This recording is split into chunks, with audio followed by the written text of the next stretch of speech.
நான் எப்போதுமே காலையில் 4 மணிக்கு எழுந்துடுவேன். எழுந்து வாசலில் சாணம் தெளித்து கோலம் போட்டு தெரு மூலையில் ஒரு விநாயகர் வச்சுருக்கோம். அவருக்கு முதல்ல விளக்கேற்றி வச்சுருவேன். அதுக்கு பிறகு கேட்டில் விளக்கேற்றுவேன்.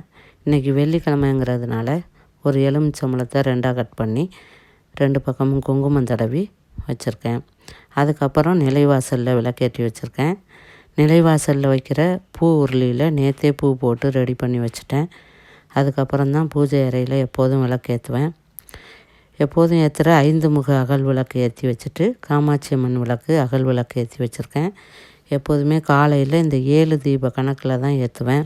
சாயந்தரம் காமாட்சி அம்மன் விளக்கும் அகல் விளக்கு மட்டும்தான் ஏற்றுவேன். வெள்ளிக்கிழமை தோறும் தவறாமல் நடு வீட்டில் பஞ்சகவிய விளக்கு ஏற்றி வச்சுருவேன்.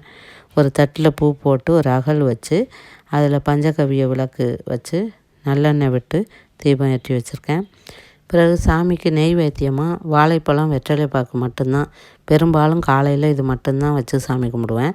ஏன்னா காலையில் எப்போதுமே 5:30 மணிக்குள்ளே பூஜை பண்ணி முடிச்சிடணும் அப்படின்னு நினப்பேன். அதனால் டைம் ஆகிடும் இல்லையா.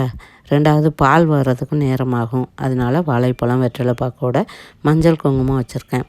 எப்போதுமே வெள்ளிக்கிழமை தவறாமல் விநாயகருக்கு 108 போற்றி சொல்லி பூ மஞ்சள் கலந்த அரிசியில் அர்ச்சனை செய்வேன்.